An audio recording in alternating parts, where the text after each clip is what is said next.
Hey Star, are you ready? I'm a lady. And welcome to iDOL Days, the show about iDOL anime. I'm Sarah. And I'm Star. And we are back from our short mini break. My computer exploded. Just like Hoshino. Oh no! How could you? Sarah, no, my beautiful computer wife who had to get a lobotomy. Just like Hoshino. And whatever the guy's name is who was the OBGYN. Oh, hello? They died. The Best Buy sorcerers. But we're back.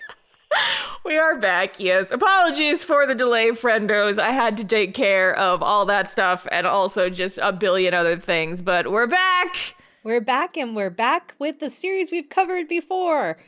It's Oshi no Ko again! Again! Who's ready to talk more about, is this incest? That'll be, okay, so last time... Here we go! Last time on our Oshi no Ko episode, we talked through season 1 of the anime, and then at the end we had Sarah comes and rants about the manga corner, and I have a feeling we're gonna do the same thing again.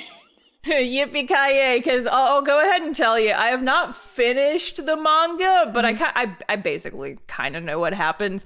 I've also seen all the thumbnails of the people who are on YouTube making videos like, the Oshi no Ko anime manga ending sucks, and here's why. And I'm like, ew, I see. Yes, it is. Spoilers, the ending was divisive among fans. Yeah. That is what I heard. But we can talk about it more at the end so that we're not giving people like actual spoilers if they want to, read it themselves. But you can spoil me, Sarah. I will let you. But also, if you have not watched Oshi no Ko Season 1 or have not listened to our Season 1 podcast episode, you should probably go back and do that because otherwise some things will be confusing. Yeah, it's going to be very confusing because this season basically picks up literally where the first one left off. There is no time between, and it doesn't really, it just feels like a continuation. It's like, yep, here's more shit. Here's more shit. We can do like a very brief recap of kind of the premise of the first season, though, just as like, and I guess we should also, recap the main characters, just in case.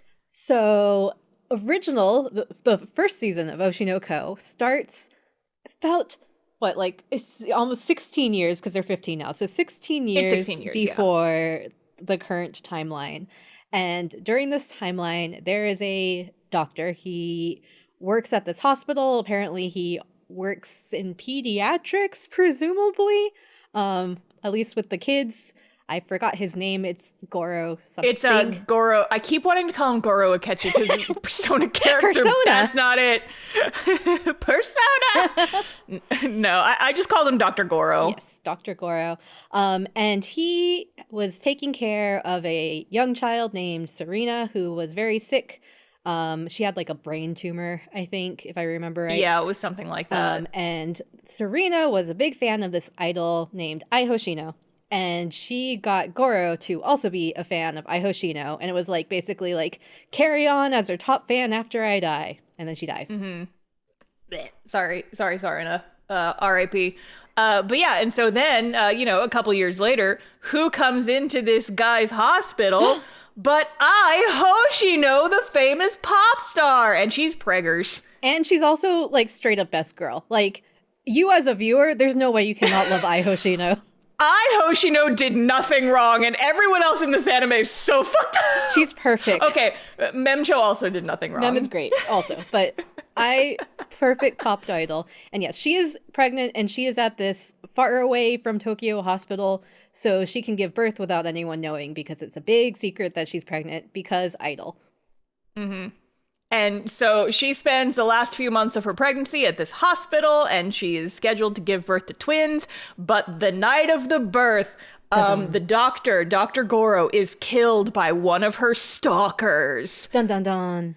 And then when Ai gives birth, she gives birth to twins. And the doctor is reincarnated as one of her babies. Whoa! And so his name is Aqua, and his sister, who we find out is the reincarnation of Serena. But they both are talking babies who love Ai so much. A little creepy about it. Yeah, because like the doctor was like, all right. Yeah. Sarina definitely had like a crush on him and is like very open. She's like, I want to marry you, doctor. And he's like, whatever, when you're 16. And like, so she was very obviously in love with him. And that man has now been reincarnated as her biological brother. And it's just like, you took a weird thing and then you just made it a weird thing in a different genre. Yep. It's like, first it was pedophilia. Now it's incest and pedophilia. Also like, with the Ai thing being, it's so Oshi It's one of those just fucking it's fucking anime. Yep. But so anime bullshit. You know, it's so full of anime bullshit, but like, here's the thing. Because I remember, Sarah, when we watched the first episode, you told me, watch the first episode, don't look up anything about it. Just watch the first episode and you'll get it. Because the first episode, it covers like all that. And then, you know, like the rest of their lives up until the twins are like 4 or 5 years old, I think. And Ai is murdered by this stalker. Dun-dun. And so then the rest of the show turns into basically part idol show, part murder mystery revenge story. And I'm like, oh, hell yeah. I'm willing to put up with so much anime bullshit just for this drama. Hell yeah. Star loves a murder. I love it when people die. Star loves Goro Akechi. Persona. Listen, Goro Akechi is my best boy in Persona, but he's my best boy in that I want to bully him mercilessly. He's like, okay, I've talked about this on stream before. There is a scale, like a sliding linear scale of Star's favorite male characters. And on one side of the scale is characters I just want to shower with love and affection. And the other side of the scale is I want to bully them and shove them in a fucking locker. And Goro Akechi is very solidly on the I want to shove him in a locker. And so he's so cute. He's a little detective and he's such a little bitch. And this has been our Persona Corner. So continuing with season 1, basically Aqua grows up and goes into the film industry because he wants to figure out who his dad was, because he's pretty sure whoever his dad was the one who tipped off the crazy fan that killed Ai. And then meanwhile, Ruby's just like, I want to be an idol just like my mommy. And so she does that. Yes. And she's over there having fun and still crushing on this doctor because she does not know he's dead. Yes. And then some side characters you get introduced to. Ruby ends up with 2 people in her idol group, which is named the same as Ai's idol group, Bikomachi. Which I still don't understand how that was never an issue. I think it was okay because it was the same production agency. Sure, but like, you know, Bikomachi Next Generation or something would have been more sensible. They failed from someone dying. Yeah, especially because like it just feels so weird. Like if people had known. Oh, by the way, it's a secret that the twins are Ai's kids. No one knows that. No one knows. Except, you know, that like the kids themselves and their adoptive parents know. It feels so weird because like wild. If the public knew that Ruby was Ai's biological daughter, then I'm sure that people would be like, oh, that makes sense. And that's also really meaningful. It's like, oh, the child is carrying on the mother's legacy, da-da-da-da-da. But like, no, right now, from the public's perspective, the only thing that the 2 groups have in common is the production company. And considering that the original Bikomachi, its lead center idol was fucking murdered. On the day of like their big show. And I think was it also Ai's birthday, or am I getting maybe my I don't murdered remember. idols mixed up? No, I don't remember. It's on the I can't fucking remember. We watched it a while ago. Go look it up. But yeah, that's just like one of the biggest things that's always bothered me about the show is like, how did they get away with that? And just everyone was cool with it. That's wild. The other 2 members of Bikomachi are Kana, who is a child actor who knows Aqua from childhood. She's very much like the tsundere type. She has red hair and red eyes. It is cute. And then best girl, Memcho. It's just I love Star. her so much. She's just what if Star was an anime character. If Star was an anime girl. I love her so much. She's best girl. She got robbed this season. Where's my best girl? Show her to me. God damn it. Fuck your play. I want to see my daughter. And then some on the other side of things, Aqua, who was acting in the play, or not acting, he was doing acting. He gets cast for this like actors, I don't know, dating show thing, and he meets Akane, who is an actress who can do a very scarily good eye impression and can like big brain solve mysteries in her head, and fake dates her, basically. Okay, Sarah, cards on the table. Who is best girl for you? Who are you rooting for between the two of them? Kana or Akane? Rooting for in a romantic way or in a... Are we talking ships? I'll let you, like... Honestly, I don't give a shit about the romance. Which one do you like better? Okay, between the two of them, I love Akane. I think she's Same! great. But as far as romance goes, hear me out. Okay. I'm listening. I don't have a ball in this game. All throughout, there's this whole thing about Akane fake dating Aqua, but definitely has a feelings for him. Who knows if it's romantic? Kana has a very cute childhood crush on Aqua, and then Akane looked up to Kana as an actress when she was younger, and Kana sees Akane as like a threat.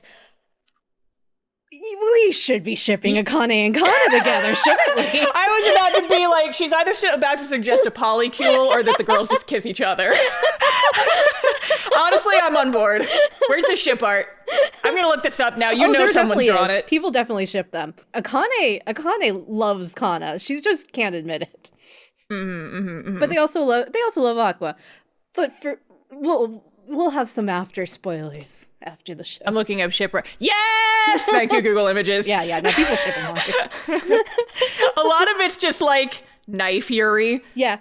Because that is yeah, toxic Yuri right there. We'll get there. Listen, we got to talk about the season. Okay, so those are the characters you really get introduced to last season. So the big ones, Ruby and Aqua, they are the twins who are alive and reincarnations of, they're reincarnated people. It's not that relevant this season who they're reincarnations of. Not until like the very, very end, yeah. But they are the children of Ai, who is an idol who was murdered, famously so, but it's secret. Ruby is in an idol group called Bikomachi with Kana and Mem. And then Aqua has a fake relationship-ish with Akane, who's an actress. And meanwhile, Kana from Bikomachi also has a crush on him. So that's our relationship connections at this point. Yes. Those are like the main characters you really need to care about. There's other characters that kind of come up, but they're just kind of like, whatever. Yes. So we start this season and Aqua, Kana, and Akane, the love triangle essentially, have all been cast in this live stage production of this show that's definitely Demon Slayer. Yeah. It's very Demon Slayer Tokyo Blade. But it's like, Tokyo Blade. Yeah, that's what it's called. Yes. But just imagine Demon Slayer, and that's basically what this is, like aesthetically. And you remember in season 1, there was this whole plot about the author's thinly veiled gripes with the live action adaptations of manga. So now the veil is gone.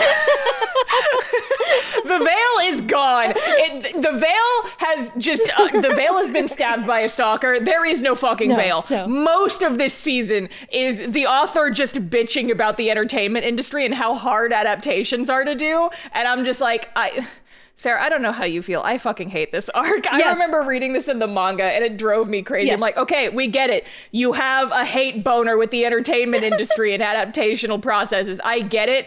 I don't want to read this shit anymore. Yes, because to summarize like the first 8 episodes, we can talk about it very specifically if we want to. But really, it's like the first 8 episodes are this whole Tokyo Blade play. And the basic premise is that it's a very, very famous manga, and it's notorious for being difficult to adapt because the author is very picky. Well, I don't know if it's notorious. It's just like that is what happens. Yes. So apparently it's known that if anyone wants to work with the Tokyo Blade IP, whether it be stage plays or any sort of adaptation, including figures, it's really, really hard to get author approval. Because she's very, very picky. And like, honestly, I get it.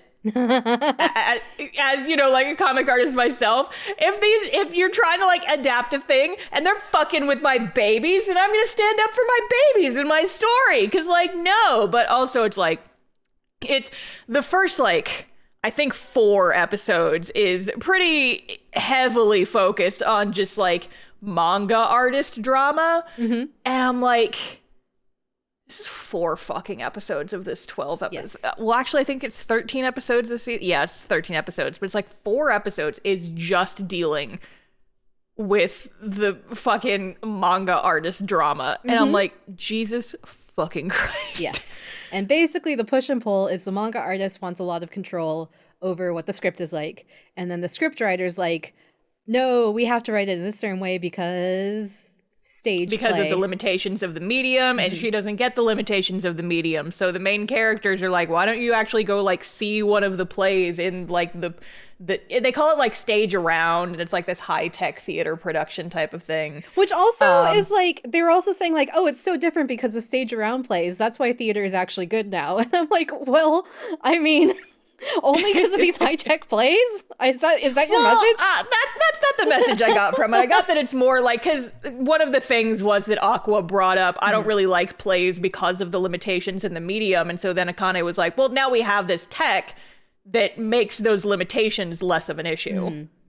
And so like, it's like, she said is like, you know, things are written for this one stage play, because you can add a lot of like different effects, and it's easier to change the sets because all the stage, like the seats in the center can like rotate, so you don't actually have to like, there's like, it removes a lot of the limitations of like a normal play, which I do think is interesting. And I was wondering if this is like actually a thing that exists, because it reminded me of the Nier play that we went to go see. Yes, it was, but that one did not have any moving sets, but it was very.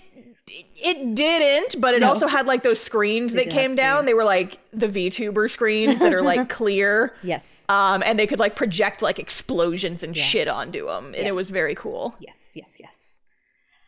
So the resolution of this drama is that the screenwriter and the manga artist work together to write the script, and it takes 4 fucking episodes to get to this point. Yeah, like, and there's okay, there are things that happen in between, but it's just content-wise, it's not that much of a, there's not that many things that should be taking up this much time.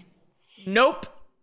So like the big things work that happen basically are that like there's like the whole bit where every once in a while you see Ruby at school and she's a little frustrated that they aren't doing iDOL stuff yet. And I'm like, me too, Ruby. I'm also frustrated they're not doing iDOL stuff.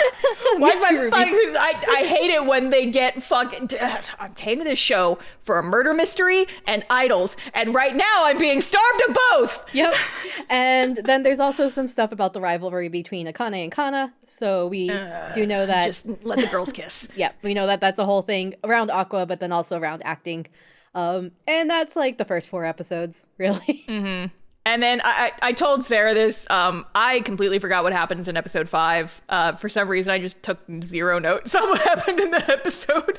So there's a few things. There's a few things that are important for the overall plot. There's one where Akane and Aqua, they're fake dating because after this dating show, they need to like pretend to be together for a while to not let their fans down, basically. And so, but Aqua starts opening up to Akane a little bit, and they have a conversation about like Aqua's acting and how he's like, I'm not a great actor. I'm kind of emotionless compared to all of you. And Akane's kind of like, well, why did you want to be an actor? And Aqua's like, if I told you I wanted to be an actor to get revenge on someone that I wanted dead, what would you do? And then Akane goes... And she's like, I'll help them kill you! Yeah, or I'll help you kill them! And I'm like, girl! Yeah. Girl? Question mark? So Akane is ready to kill a bitch. And not even like, I don't even think it's because she likes Aqua. It's just because she's like... She's just down to murder a man. She's just great. I'm like, okay. Damn. And then episode 5 also, you get the backstory where Akane, one of the reasons why she wanted to act was because when she was really little, she used to see Kana on TV, and she was like, I want to be just like you, Kana. Oh, was that episode? Yes. but they ended up meeting. And I can't remember if it happens in this episode or if we find it out later, but I think it might be a different episode, but yes. Yeah, you find out that like Kana's kind of like, she's like 4 years old and she's already so jaded by the entertainment industry. She meets Akane, who's basically just kind of like turned herself into a mini Kana, and is just like, stop imitating me. I'm angry, and just there was like some more stuff here, but like Kana's like a very complicated character. I think we talked about this in the first Oshinoko episode. You can tell that she's the writer's favorite. Yes. So we'll go ahead and talk about what happened. Is like back when they were little, basically Akane keeps trying to audition for roles and like make her way up to eventually meet Kana. And then the way she meets her is that she goes to audition for a role, and then a random guy is like, oh, hey, you're Kana. Good thing that you got the role. That's a shoo-in. And Akane's like, I'm not Kana.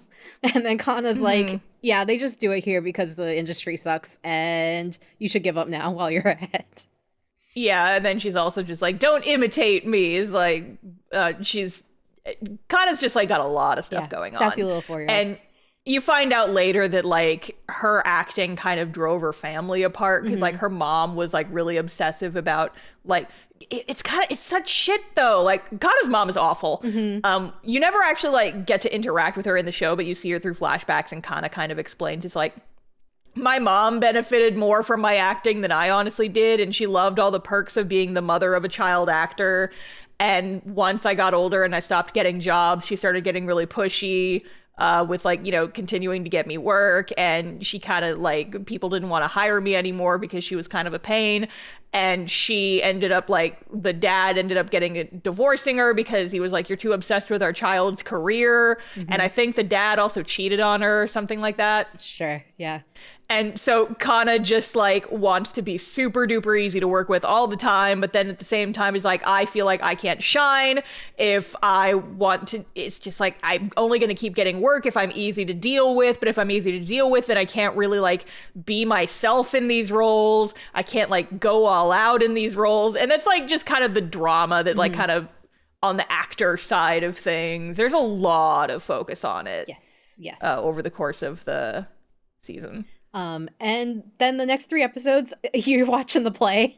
Basically. You watch the play. The play is 3 episodes, and there's so much just like inter-actor drama. Yes. And I think, okay, so like it is fun to watch the play, but I have a major issue with how these episodes play out, and it took me a while to figure out exactly what the problem was. But it's just like, you know, they're talking about, it's like this, you're seeing most of it, and it's the rivalry between Akane and Kana, and it's like, oh, she's such a great actor. Look at how well she's performing these roles. Look at her shine on stage. But that is such a hard thing to show, because they keep talking about, it's like, wow, her acting right here is so incredible. She's really shining and taking the stage. And it's all told through like character voiceover narration. Like, so much of this is telling and not showing. But it's like, how do you show that? And I think I talked about this in season 1 of Oshinoko, but maybe it was a different anime. But this is one of those ones where I'm like, it's gorgeously animated. Oshinoko is very beautiful animation. You can tell they spent a lot of money on it. But I don't think they needed, I think it might have been better as a live action. Like, I know we talked this whole thing's about adapting live action, but it'd still probably be a better live action. Because then you can see micro expressions and you wouldn't have to have as much talking. Yeah. I'm not sure if we brought that up in the first episode, but it does make a lot of sense. Yeah. Because it's just like, it doesn't actually let you see a lot of the acting. Because 90% of the time on stage is the characters monologuing in their heads about the other actors and how well they're doing. And I'm like, shut up and let me watch the play. Yep. If you're going to spend 3 episodes making me watch a play, then let me watch the play. Yep. Yeah. But it's just, it's like, I get that this shit is hard to show, But it's like, you didn't even try, dude. Yeah. You didn't even try. Like, all this play is just characters monologuing in their heads. And I'm like, I don't just fucking hell, Jesus Christ. And there's moments where it's like, you actually kind of see like kind of an expression change on a character's face, and they're like, oh, they're gonna give us some actual show, and then the narration comes back on, and I'm like, shut up! Stop talking! Stop talking! I don't need your narration. I can look with my human eyes. Yeah, and then the other thing is, I think you can kind of tell from us talking about it, they drew out the play thing way too long. Like, I know it's drawn out in the manga, but you can edit for an anime, guys. At the end of episode 8, I'm just like, I wrote a paragraph about what happened in the episode, and then at the end I'm just like, this is a show about idols. Yes. We're watching this on our iDOL anime podcast. Our iDOL anime podcast, and there has been like not a hint, not a word, not a breath of idol activities. It's like I said, I came to this show for 2 things. I came to this show for cute idol shit, and I came to this show for a murder mystery. And I've not gotten either of these things. Yes, in over half the season. So mad.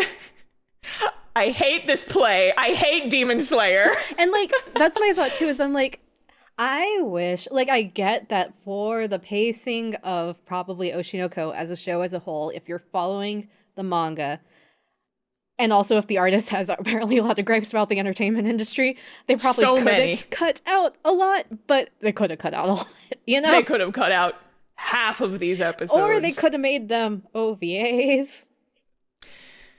Yeah, but I mean, that also brings up, it's like, you and I have had issues in the past, like, and we've openly talked about how frustrating it is when, like, just do a movie in the middle of your anime. Yeah. It's like, just like that brings up a whole other can of worms. But I'm just like, this could have been. Yes. And I mean, you know, you read the manga and then you watch the anime, and it really is like very similar, 1-to-1 almost. But they're different formats. It's the thing. And it's like, hey, is Abiko Sensei is the manga artist character in this story? Is that your self-insert? Hey, is that your self-insert character? Are you saying that the reason you can't edit down this anime is because you wrote it originally and you only know how to write comics, not scripts? Boom. I am saying that with my whole chest. That is exactly what I am saying. Yep. I am saying that I can. There's like that story about Miyazaki like mailing a sword to the dubbing company that like was dubbing over stuff for English and being like, don't cut anything. It's like very much a threat. And this feels similar, where it's like, don't change anything. And just like, you can tell like this author had like such a grip on the production, it feels like. Yeah. It's like, there's so little that was changed, even if it was harmful, because it's like, there's like it follows the manga too faithfully. Yeah, almost, like for what you were saying, Star, is in a manga, like I can see if you have text of the person's inner thoughts over the acting, because they're comic frames. You're not going to see micro expressions for every single, word spoken, otherwise like, it go too long. Yeah, and like now you have an anime, and it's like so much easier because the characters actually move. You don't need all this narration. And it's like, no, keep the narration. And I'm like, fuck you! Yep. Goddamn. But now we get to murder a little bit. Yeah. So like at the end of episode fucking 9, we finally get the drop that like Aqua has actually been gathering DNA evidence from like every single person involved in this production who could potentially be his dad. And dun dun, he doesn't get a match for the dad. No. But he does get a match for somebody else. Ooh, intrigue. So there is the head at like the actor playing the lead in the stage play. His name is Taiki. Yes. And he and Aqua definitely feel like they're siblings. Yeah. Because they're both like so fucking like, they're just like gloomy assholes most of the time. Taiki is cute though. He's got like black hair and glasses, and he's kind of just like this weird little eccentric like gloomy guy. I kind of like him. He's cute. But Aqua gets Taiki alone and is like, hey, so we're half siblings and we have the same dad. Yep. And then so Aqua starts asking him about like, hey, who's your dad? And Taiki drops is like, well, actually my dad was like this kind of, I think he was like a low level actor, and he had like a lot of affairs with a lot of different famous women. And so the dad and Taiki's mom, who is a famous actress, I think they said it was like a murder-suicide. Yes, they did. And so he's like, yeah, well, if you're looking for your asshole dad, he's dead. So. Yep. And then Aqua's like, but my revenge plan, though. My revenge. But my revenge plan, though. Oh, shit. And then Aqua has a crisis because he's like, I've been living for revenge this whole time, but the guy I've been trying to get revenge on is dead. Maybe I don't need... Maybe I can just be a normal little guy and enjoy my life. Yep. Maybe I can just be normal. And then the little anime idol sparkle disappears from his eyes. I did love that detail just because, like, it's funny, but it's also like, I love how the six-pointed idol sparkle in the eyes is like a visual representation, because wow, visual storytelling in this visual medium. What a crazy concept. Imagine telling a story using both the spoken word of the characters and the visuals on the screen. Whoa. Imagine! What a fucking concept, am I right? I think you think that the viewers are too smart, Star. I am going to get this author, I swear. Oh, you're not the only one. I'm going to get you. So Aqua decides to experiment a little bit with being normal. So I'm just imagining normal SpongeBob. But it's normal Aqua. He's just like, yeah, I'm normal. And like everyone can tell. They're like, hey, something's wrong with Aqua. He seems like he seems evil. Why is he like normal and not like gloomy as fuck? And everyone's like, oh, I don't know. This is kind of weird. Why is he so normal? Why has all the edge been filed off of him? He doesn't have the Idaru sparkle in his eye anymore. Speaking of Idaru's, our girls are like, finally! When do we get a song? Come on, guys. That's what I want to know too. Holy shit. I literally wrote in my notes, fuck yeah, it's idol time now. It's idol time. Fucking finally, 10 episodes in. So, first of all the girls are going to be going on a vacation they said to get some rest and relaxation, and I'm like, well, Kanna's the only one who's been doing stuff, but that's fine. It's Star's idea of rest and relaxation, which is that they're going to be working the whole time. Because they were like, hey, now that Kanna's play is over, we can actually do stuff. We should write a song. And hey, let's go to this place in Miyazaki and film a music video because Mem knows someone who lives out there. And so they start like badgering the direct, like the owner of the production agency who's also Aqua and Ruby's adoptive mother. And they're like, hey, when are we getting a song? And she's like, well, I commissioned the songwriter who wrote like a lot of the original Bikomachi songs, but he hasn't gotten back to me yet. And so Ruby sends him a message being like, hi, I want to be an idol and I want to sing your music. And he's like, okay. Because it's like the writer was having like artist block or whatever, which like, yeah, relatable. Yes. But honestly, like this bit could have been cut. Yeah. Well, like I get the message, but it's like I think it was sweet, and I think I don't think it went on too long. I think it was a nice like little Ruby's a good idol and she is inspiring people even when she's a small idol. I think that was nice. Sure. It just felt a little like it was a cute message where it's like sometimes writers can get inspired just by seeing the people that their art is created for, which is like a cute message, but at the same time it's just like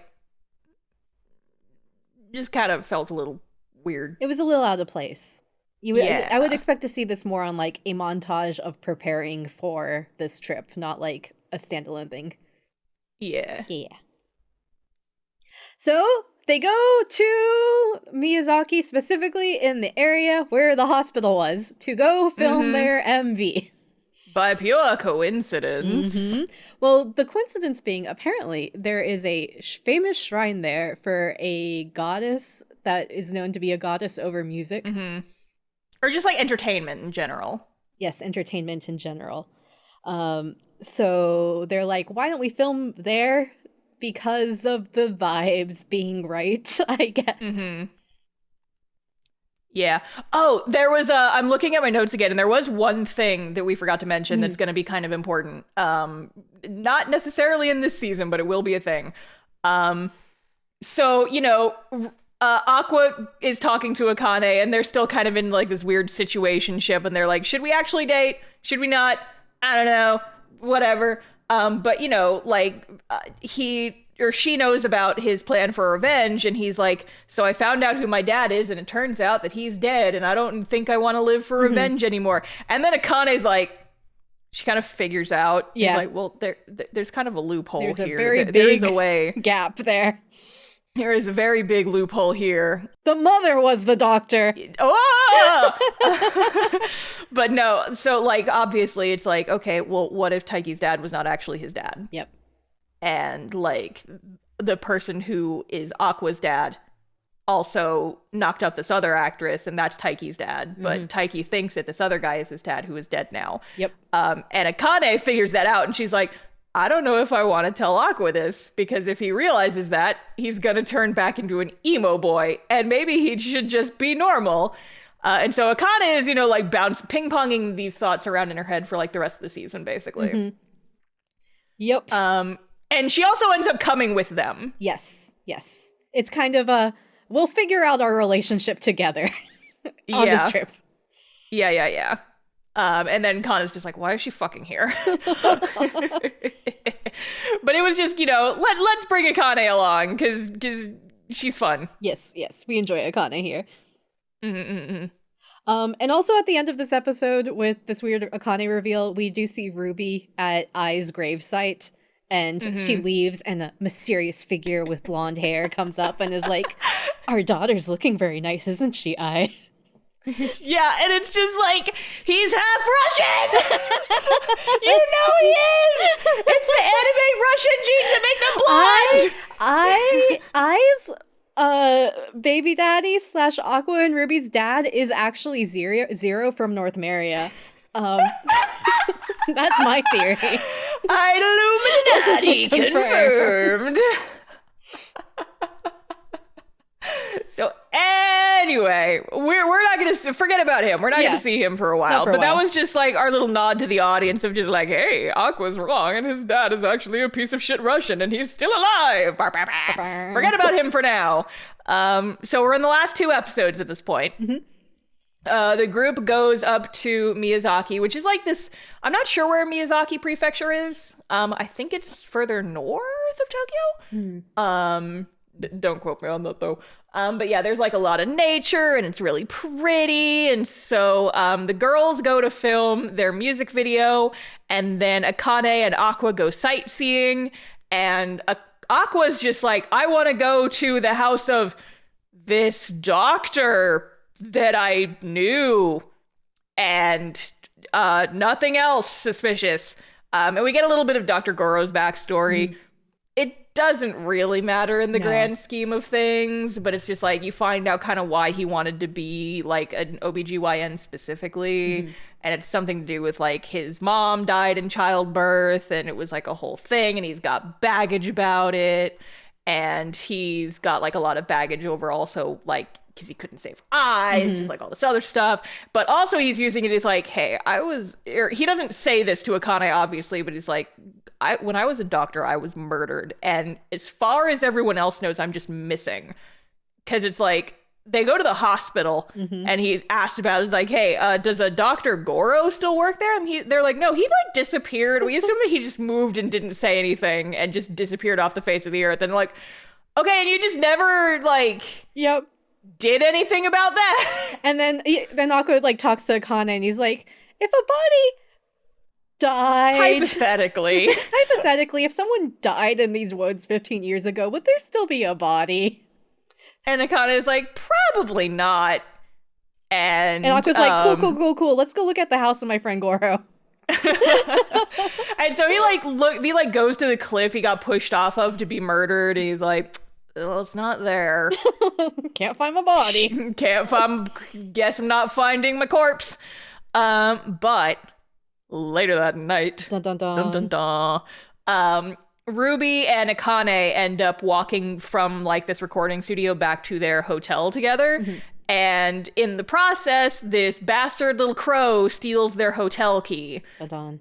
And it's not like a card key, it's like a physical key. And so they're like, well, we can't just let this fucking bird take it. That's going to be a huge inconvenience. And so they're chasing the bird, and it leads them to like this weird little cave behind this shrine. And in the shrine is the decayed corpse of Dr. Goro. Dun, dun, dun, dun, dun. And you know it's him because he's still wearing his doctorly lab coat, and he's got like this little Hoshino, like I's #1 fan keychain on like his little lanyard clip.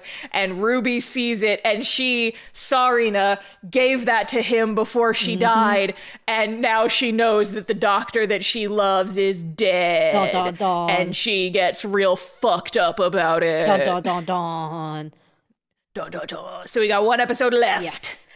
So basically, beginning of next episode, you can see that Ruby's going through it. She's talking to the police. She looks out of sorts. Everyone's like, hey, Ruby, you saw a corpse yesterday. Do you still want to film the MV? And Ruby's like, yes, I need to. And so we get like a little bit into Ruby's thought processes, and hey, so you know how Aqua was obsessed with revenge up until a certain point? Well, now Ruby's like, I need to find whoever killed Dr. Goro, and I need to kill them myself. Dun dun. She's like, oh, now the revenge plot has shifted, and now Ruby's the one with the evil darkness anime sparkles in her eye. There's also like a character, like you saw a bit of her in the first season, and you see her now. She's in the hospital hanging out. Okay, Sarah, don't just give me a yes or no. In the manga, does this character ever get fucking explained who they are? No. What? What? She doesn't. What? I just, the instant this character showed up, I'm like, you're weird and sus and I don't like you. And I'm just like, at some point they have to explain who this character is, right? No. Fuck you. No, you never find out who the fuck this is. At least not as far as I read in the manga. Nope. And she's just like this weird little child with like long white hair, and she's always surrounded by crows, and she just exists to be ominous and drop hints on the twins. And it's hinted that she had like something to do with them being reincarnated, but it's never like outright stated or anything. And it's like, it's vague enough to be frustrating. Which was the main emotion I felt whenever this child shows up. Like, they never even name her. No, people just call her Crow Girl in the fandom. She does not have a name. She's fucking whatever. So basically weird, she taunts kid. Ruby, and she's like, you know, the day the doctor died, the guy who stabbed I was here, and also a mysterious other person. You should figure out who that is by. Yeah, and then I guess Ruby kind of figures out that Aqua was trying to get revenge, but she never like says it to her, or she never like it's kind of like weird how she figures it out, because she just kind of like jumps to that conclusion based on like how he's been acting and stuff, but like she doesn't have any evidence, which is whatever, fine, sure. But then she's like, I hope that Aqua figures out who like the stalker was and who like our dad was, presumably, because I need to watch them suffer and die. And she gets like the evil black like idol sparkles in her eyes that Aqua used to have when he was thinking about his revenge. And she has the black idol black idol stars in her eye when she films the PV, which we get to see. Yes. Okay. So here's the thing. I did not watch this second season right when it came out because I didn't want to watch. I had read the manga and I hated the play arc in the manga, and I didn't want to watch it until I knew we were going to be doing an episode about it. But I did see the little idol song that we get treated to at like the last episode of this season. And unfortunately, it does slap it super did not duper. Poppin', dude.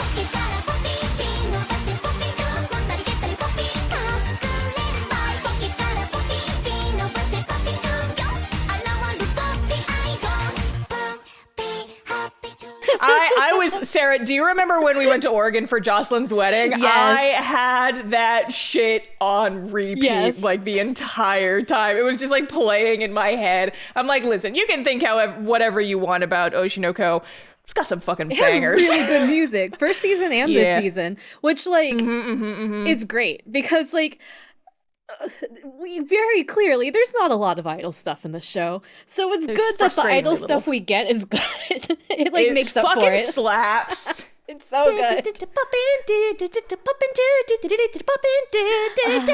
It's so good. And you see the full MV, and the dance is cute. Like, you could definitely tell they rotoscoped it, but like fully animated too. It's not like a lot of still frames. It's nice. It looks really nice. Outfits are bad, but that does not matter.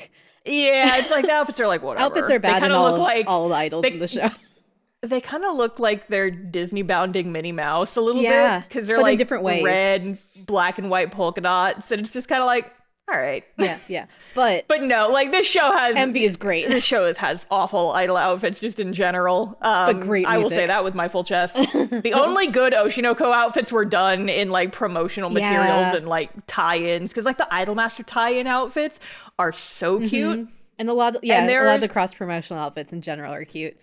And there's that one outfit that I got for, I think it was like a art show based on the series that it got, and like all the characters got some new outfits for that, and the one they gave I is like so fucking cute, and I'm just like, we could have had it all if we got a different designer for the idol outfits in the anime, right?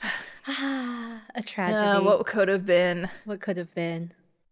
So anyway, either way, the song slaps. The music video slaps. Good. It's so good. It's so good. And it's fun too, because like I had also seen the music video before I watched the season, and you don't realize when you just watch the music video, you're like, it's a cute idol thing. But then you watch it after you watch the anime, and you're like, oh, and Ruby has the evil eyes. But she only has it for certain parts, and I saw someone like comment that you can, it's kind of like this cool in-world thing where you can tell what parts of the video were filmed before finding the body and after, based on the stars in Ruby's eyes and what color they are. Because if they're white, it was before, and if they're the black stars, you can tell that was filmed after. And I'm just like, it's just a cool little detail. We love it. From when she has her evil arc, and it just makes me wonder if the little sparkles are diegetic. And I know they're not, but it would be so funny if they were. Maybe. It's like, do the other characters perceive these sparkles? Maybe you can only see them if you're also an idol. Oh, maybe. If you're a true idol. Maybe. Dun, dun, dun. Maybe that's how Ruby figures out that her brother abandoned his revenge, because she's like, oh my god, he lost the sparkle in his eyes. Something is wrong. I think so. My brother is normal SpongeBob now. And then after Poppin' 2, you get an epilogue, and there's a dead lady. Yep, you see the spooky, I'm just going to read from my notes, the spooky blonde guy with the dark sparkles, in parentheses, dad. And it's implied that he kills a girl by shoving her off a cliff, and she's also an actress, and so he gets like a boner for killing actresses and like women in the entertainment industry. Murder. Like, what a cool guy. The end. The end. Next season, some other stuff. Yes. I forget kind of what happens next after this, honestly. We can discuss manga after this, but why don't we wrap up the anime? We should wrap up the anime, yes. So, Star, what are your thoughts on season 2 of Oshinoko that we haven't already said? I'm so glad that we're done with the play. Yes. Yeah. I hate the play. I think, like, honestly, I would have been okay with the play if they cut stuff out. If it was short. Yeah, if it was like, if they had tightened it up, it would have been so much more bearable. Yeah. But it was just like, there was just so much of the play. It's like, you remember the lore of like the Endless Eight in Haruhi Suzumiya anime? This felt like, it's less frustrating because it's not the exact same episode over and over again, but it was about 8 episodes of just bullshit play that I don't care about. And I'm just like, when are we going to get back to idols? This is a show about idols. The other hard part is a lot of the play time is with side characters that you did not know until the play, and that you will not matter. They don't matter until later. So, if the play itself was a self-contained anime only about actors in a play, I think it would have been fine. But as a whole, with Oshinoko, it went on way too long. Yep. Yeah. Yep. Fucking endless okay, listen, I hate real Demon Slayer. I also hate this fake Demon Slayer. I want to see less of it. Stop. Why is there Demon Slayer in my idol anime? God damn you. I have no opinions on Demon Slayer because I just think it's a little... Okay, Star hates it. I just think it's boring, so I never get past, like, the first season. No, but listen, like, my thing is I've tried watching Demon Slayer several times because I have a lot of friends who like it. And it's like, I want to also like this thing that my friends like so that I can talk about it with them and maybe we can cosplay it together. Because, like, some of the character designs, some of their little outfits are interesting. But I hate the fucking show, man. I can't get past the first season. Star's a hater. I think I'm a hater. The hater is me. And I'm like, the thing is, I never go into a show wanting to hate it. I don't hate watch stuff because I have better things to do with my time, frankly. And so if I'm sitting down to watch something, I want to like it. I wanted to like Demon Slayer so bad, but guys, it sucks. Just like how Star wanted to like watching Oshi no Ko season 2 I play wanted arc. to see it's like I knew it was gonna. Yeah. I knew what was happening because it sticks so faithfully to the manga, and this part in the manga sucked. Yes. And so this part in the anime sucked, but we got through it, and now we're back on track, and hopefully we'll be seeing more Idols and more Memcho, please. Yes. My poor baby girl. Memcho, your best girl. My best girl, who I love so much. I will say, though, I'm glad that they kept in the gag about income taxes and writing stuff off on your taxes, because that was, like, my favorite gag in the manga, and that is in this season. That was, like, the moment when I became so attached to Mem, because, like, you know, Mem started as a YouTuber, and there's this one bit where she's trying to get the girls to film, like, room tours. She's trying to, you know, do the YouTuber bit, and all the other girls are like, I don't know if I want to, like, film my room. That's a little weird. And Mem's like, hey, if you film the stuff in your room, you can use it to write it off on your income taxes. And then Kana gets, like, really into it, and she's like, yeah, look at all this expensive stuff that I have. Wow. And I'm like, yeah. I love a good, like, too real YouTuber bit in my anime. Star's like, yep, they got this. Check. Yep, check. They got my favorite gag in the whole series. Star loves talking about taxes. If you want to hear more about taxes and this is your first episode of Idol Days, you should listen back. I think in the last, like, 4 episodes we've talked about taxes. It's a big part of my life and a big chunk of my income that gets taken out. I die, Sarah, I die. So now, why don't we... So for all of you who are let's wrap up. We'll talk about our next episode of Idol Days, and then we'll have a little manga. Sarah has an idea that she pitched to me right before we started recording. Yes. So for our next episode, we are not going to watch a full series. We are going to watch the Udo no Prince Sama movie. And you'll note that Sarah said we. We. Star has not watched any of Udapri. You watched the first season, like, back in 2014. Yeah, I don't remember much.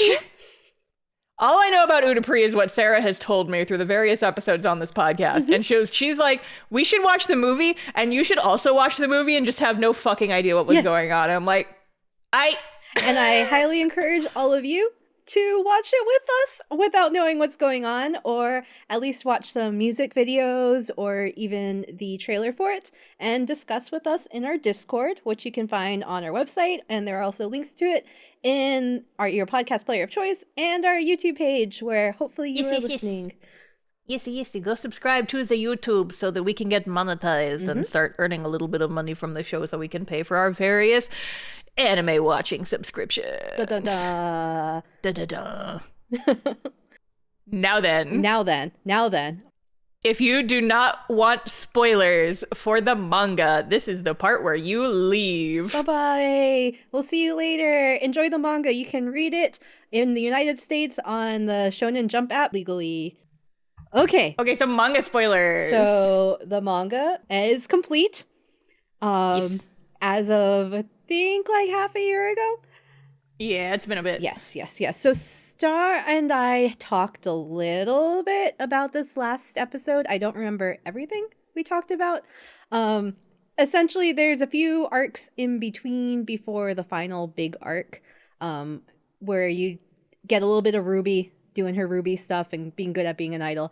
And then there's this whole big last arc where they make a movie, and the movie is basically about the idol. The life and death of, the life and times of Hoshino Ai. Life and times of Hoshino Ai. Aqua casts himself as their dad. And then Ruby gets cast as I, which means that the siblings are gonna have to kiss. And Yep. Why? Yep. Well, that does happen. There's also still just ongoing drama with the whole love triangle with Akane and Kana and Aqua that continues. And I don't care. Yes. Aqua also, like, gets really, like, he pushes Akane away, but Akane's still like, I want to help you murder people, basically, because Akane thirsts for blood. She's so down to murder. She's great. We love her. Anyways, they do the play. It's a big old success. So this is the end. The end. We're at the end. So they do the play. It's a big old success. Everyone's like, whoa, is this real? This must have really happened. And then, like, Ruby and Aqua, like, confront their dad, who at that time, they know who he is, and he knows that they're putting on this movie. And they, like, show him this video that I left of herself, like, she recorded when the babies were born, being like, Aqua, I hope one day you'll be like your dad and be an actor. I loved him even though I never told him. Like, that kind of thing. Oh, boy. Yeah. But there's this found footage tape that just shows up. Basically, dad is like, I feel so bad. I loved me. I don't know what love is. Well, yeah, but, like, you also find out a lot about the dad. And, like, what the hell his whole hang-ups Oh, yeah, his whole thing was... his thing is fucked up, too. Yeah, it's extremely fucked up. It's like, super. It's the whole thing. Every trigger warning. Yeah, everything is messed up. Yeah, he was raped by Taiki's mom, and that's how Taiki was born. And then in a search to connect with other people, he ends up, with but, like, the only way he knows to show connection to people is physical because of what happened to him when he was a little child, like 11. So that's how the twins are born. But then I basically is like, I can't be with you anymore because I'm pregnant and it's bad for my career. And then he's like, time for revenge, right? I'm going to just casually tell her fans that she's pregnant and this is the hospital she's staying at. Yep. And he kind of like, because like I forgot about this ending scene until we saw it, but like this happened in the manga too, right? Where like he's killing girls like who are other actors. So like you only see him kill the one, and honestly, even with this is the only one it's implied he kills directly. And they don't really say why. Like at the point, so this scene at the end of the epilogue actually happens like, I don't know, 30 chapters later in the manga. It does not happen at that point where it shows up in the epilogue of the anime. And at that point, she is like one of the contenders to be cast as in the movie. And so it's kind of implied he did it because of that. But it's just weird, yeah. But anyways, the part of all of this that this is the controversy. Tell me. So what happens is basically they confront dad, everyone hates the guy, and then Aqua's like, and then like Akane's like, I thought you were gonna kill him, and Aqua's like, yeah, but I don't feel that anymore because I have fulfilled my life by making this movie and meeting my my friends like Akane and Kana. He like kind of implies he fell in love with Kana. Also, he's like talking about how like he could do anything with his sister by his side, and his sister is an idol who shines like now, and he's satisfied, and then maybe one day he's going to go to medical school and become a surgeon and save people's lives. Yeah. You get all this? Yeah. And then in the second to last chapter, he's like, actually, I changed my mind. I need to murder my dad. So he goes to a cliff with his dad. No, hold on. No, hold on. What happened between A and B there? Well, there's some scenes about how happy he is and how he has a bright future ahead of him. So that's what happened. And then? Oh, there is actually one thing. Ruby does have a big live in the arena. It's like the last concert with Kana. It's like her Kana's going away concert. And he kind of like influences one of Ai's former Bikomachi members to, go stab Ruby. But the dad does. Not Aqua. But Ruby doesn't get stabbed. She's fine. And then while that happens, Aqua's like, I knew you would do something bad to my sister, so I'm here, and you can't be allowed to live. So then Aqua is like, if I just kill you, the news will come out that my sister's, that I might have been the murderer and it'll be bad for my sister. So you know what I'm going to do? I'm going to stab myself and then stab you and jump into the ocean. Huh? Yep. Huh? Because otherwise my sister would be sad if I just killed you. So me too, I guess. Okay. And then he jumps into the ocean, and there's a nice visual of Dad getting Aqua, or you could just hide the body better, you son of a bitch. Or stab yourself but not jump into the sea and call the medics. I don't know. Say you were attacked in self-defense. There's so many other ways that you could have done this. It does not involve also offing yourself, my guy. And then he jumps in the ocean. Dad gets pulled into the depths by the ghost of Goro, basically. And Aqua spends his last moments in this weird liminal space with Crow Girl, and they're listening to the concert happening across wherever the city. Dream vision. Yes. And then you're like, wow, did Aqua really die? And then the last chapter, it's like, oh yes, here's a whole chapter of everyone mourning Aqua. And then them saying that Ruby was really sad for a while, but she's so strong she just used it to fuel her career and get better. Yay. It sucks. Okay. It was really bad. So, because that's the thing. It's rant about it, Sora. Okay, so here's the thing. Maybe, yes, at this point in the anime where we're watching, Aqua dying by murder-suicide, it kind of makes sense. You can see it happening. But, at this point in the manga, he's, very much, become at peace with his life and being, resolving that, just because you are lying doesn't mean you really don't love someone. All of that, he's resolved, right? And then he does the thing that makes sense in the beginning of the anime, not at the end. Mm-hmm. You know what? Okay, this is maybe a weird pull, but you know what this reminds me of? This reminds me, I haven't watched it myself, but I have watched videos talking about it. That specific point you just brought up, how it's this would have made sense at the beginning of the show, but after these characters have gone through so much, having that be the ending feels like nothing needed to happen. Mm-hmm. And they just didn't grow at all. Reminds me of how Supernatural ended. I have heard that. With Super Hell. Aqua goes to Super Hell. Aqua goes to Super Hell, and then Ruby just lives a life, and in the last episode, they put her in a bad wig, and... See, here's the thing, too, is, so I didn't read a lot of the interviews, but one of them I read was that the author had planned out the very beginning arc and the very end before he wrote the rest of the manga, and I have a feeling that he just was so committed to what he wanted to be the end that he was not willing to change his planned ending, even if the plot expanded past what he originally intended. And that's kind of how it feels. It feels like this is an ending that you would have written within your first year of writing your manga, Yeah. But then the story grew to encompass it, and that makes a lot of sense. It's really how it feels. If you're reading if you read the first 80 chapters and then you read the ending, you're like, okay, I could see us getting here. But if you read the whole thing all together, you're like, 80 chapter goes up until what point in the story? 160. So where we are in the anime is halfway through. So chapter 80 is the end of season 2. Okay. So we're halfway through the story, and then it's hard because it's you could see that he just I really believe that he was just committed to the ending he decided. But things kind of when you've got your little DIY blorbos and you have this idea for the cool scene at the ending that you've been so excited and working towards, I get that that's a darling you don't want to kill, except in this case it is a darling that you want to kill. You just really want Aqua to die at the end. You just really want him to die. But that's the thing is it felt at this point it logically didn't make sense.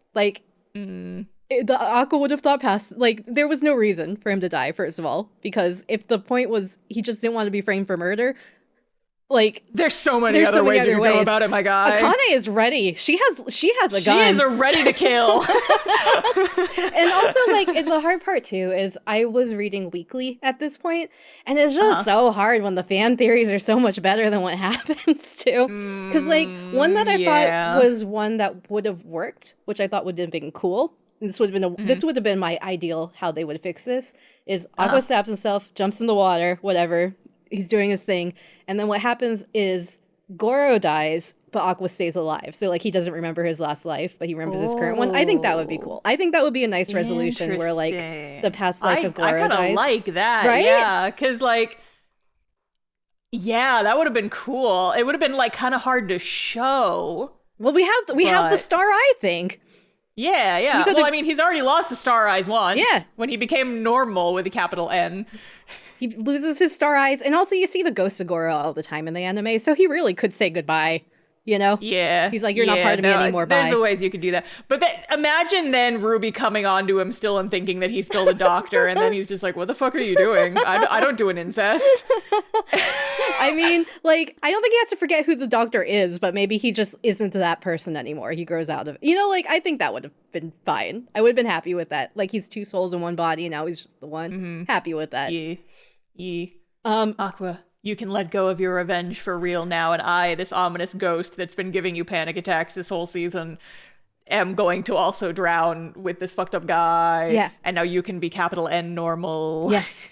And also, like, the other thing, too, is, like, the last few chapters, it's just Ruby being like, I don't have to worry about my revenge as long as my brother's by my side. And you're like, now when you're like, the ending is her being like, oh, I'm better because my brother's dead. I'm like, you're reversing what you said like 10 chapters ago, my dude. Yeah. That's woof. Anyways, also there's some after chapters that are suggesting that Akane is getting into occult shit and might try to bring all Aqua back from the dead. Uh-oh. Which I like that I'm for. I think that's funny. But it's also at this point, you're right. It's supernatural. It's super hell. Who knows? Super hell in the deep sea off the edge of a cliff. But yes, the ending of Oshinoko, I say it was divided the audience. I don't even think that's true. There people generally worldwide were upset about it. From what I heard, a lot of the Japanese fans were really intense about it. I guess there were a lot of book burnings sort of things, you know? I can accept incest and pedophilia, but I draw the line at killing off this character and making the ending not good. Yeah. So, I mean, it's... The hard thing is, like... Don't take that out of context. Don't clip that. Please don't clip that line in isolation. But the hard thing is, like, there's parts of Oshinoko that were really good, right? Yeah, like the music slaps, the animation's pretty. Well, also in the manga, like, it's genuinely gripping, you trying to figure out, like, how they're going to resolve this weird, fucked up situation, right? Mm-hmm, mm-hmm. But then it just kind of feels like all of it was for nothing at the end, which is just like, oh, that's a bummer. And you don't figure out who Crow Girl is. You don't get any of, like, these whole fan theories I think I talked about last time about, like, them being actual reincarnations of Amaterasu and, like, it being, like, an actual, like, Japanese myth thing. Because that would have been cool. Mm-hmm. That would have been fine. Mm-hmm. I think that she should have been the goddess of entertainment that was enshrined in that city, and she just did it because she wanted to be entertained. Ooh, that's fun. She's like, this would be spicy. I'm going to do this. Yeah. I'm going to reincarnate these dudes because this would make a fun plot, and I want to see what happens. Yeah. She's the goddess of entertainment, but she also has to entertain herself, you know? Yeah. Like, if we got more of what all that stuff was, it'd be fine. But at this point, it's just like, it just feels like a very old school J-drama, you know? Mm-hmm. So that's the manga. That's Oshinoko. Yay! Ba-da-ba. Oh, and there was an afterwards. Mem ends up so where are they now? Mm-hmm. So where are they now? Mem becomes a producer, which makes sense for her. So she stops being an idol, starts producing. So Akane and Kana both act, I think, if I remember right, separately. Ruby continues to be a popular idol type person. And then Taiki actually is like, I was thinking about not being alive, but I have a sister now, so I'm going to stay alive for her. And it's like, oh. Aww, yeah. Okay, that's cute though, actually. So that's the where are they now? I do kind of like that element of it. That's cute. Yes, but... Need to adopt this boy. Yeah. This weird little boy. Yeah. He's not little. He's like several years older than Aqua and Ruby, but it's just I'm using the diminutives because I think he's cute. Yes. He's I pat him on his weird little head and just go, haha, you're just a silly little guy. Just a silly guy. But yeah. Would I recommend reading the Oshinoko manga? You know, it really depends on what you're trying to get out of it. Like, if you like the characters, like, I think that it has very strong characterizations, especially, I think if you like Kana, if you really like Kana, you would actually really like the manga. She also has a really hard time, right? Because her crush of her entire life dies, but she's done really well. Again, she's the author's favorite. She is the Blorbo from my shows. She is the Blorbo. Akane is still great too throughout the entire time. She's always the big brain, super sees things every direction. Like there's a lot of Aqua. If you love to hate him and you want to see him dead, I mean, there's that too. Fuck this emo boy. Fuck this light you got me looking ass.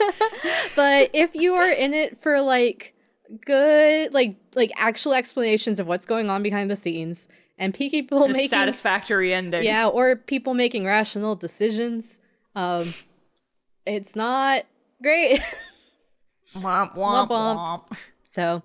But honestly, too, I think if you listen to the spoiler and you're like, I can handle it, then you might as well read it. Because I think, honestly, the thing that made a lot of people upset was just not knowing it was going to go in that direction in the last 2 chapters. Because it was not going... It took a hard left, basically. So, yeah. Oshinoko. Yeah.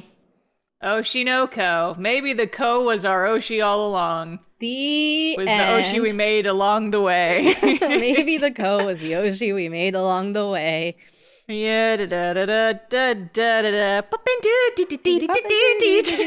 music still slaps though. So, also as a reminder, everyone, we will be back with the Udano Prince Sama movie. I think the most recent one, which is Starish Tours, is the one that has plot. We will post it in our Discord server, and you can discuss with us there. Yee. All right, but for now, this has been iDOL Days. We've been Lady. See you next live. Bye.